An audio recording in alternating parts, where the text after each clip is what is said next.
their pollution, because each one of those permits is treated separately. That is one of the regulations that have to change.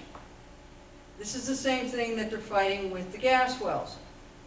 Each gas well, each pad can have multiple gas wells on it, because they're able to go down vertically and then go out horizontally.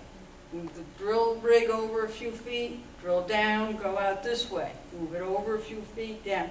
So a gas pad up in Canada, I think it has something like 24 gas wells, and some of those laterals go out for 2 miles. I think that's the record. And I think, if I remember correctly, somebody was telling me that a couple of companies fracking in Pennsylvania have gone out 2 miles or more also.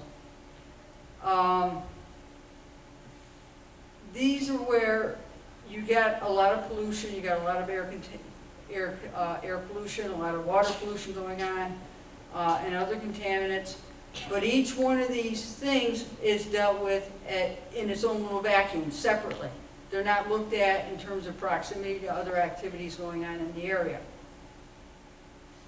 So it's a numbers game. It's like the carbon tax. Okay? Carbon credits. You put out 10,000 pounds of pollution in a year. You put out 20,000, but you're only allowed 10,000. You're sitting together. She's putting out, somebody else there is only putting out 5. You can sell them 5. Combined, you're still putting out the same amount of pollution in the area. But each one of these are looked at separately. So that's what happens with the creeping compressors.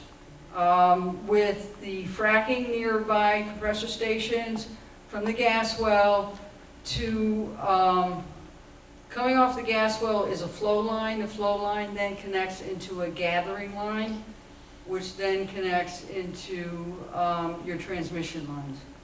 So you've got this little spider web. So if you've got 10 gas wells, you've got 10 flow lines all flowing into one gathering line, which may be connected to larger gathering lines, which eventually will flow into the transmission lines.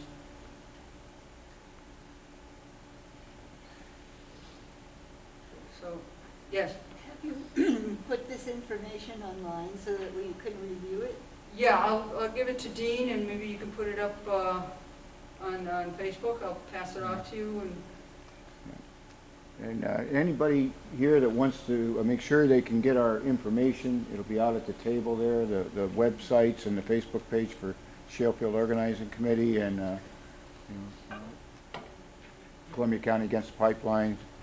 And I don't know if I meant to mention in the beginning, but tonight's presentation was made possible by the Clean Air Council, and their big concern is compressor stations and all the air pollution that's coming out from these leaking well sites and compressors and everything. And we're 4 minutes from deadline. We're supposed to Yeah. be out of here at 8:30. Yeah, I think we're pretty good on time. So I want to thank everybody for coming, and like I said, please make sure you get either signed up on the sheet where we can contact you and give you more information, or you can at least get a copy of our web links and And, thank you. Yeah, thank you.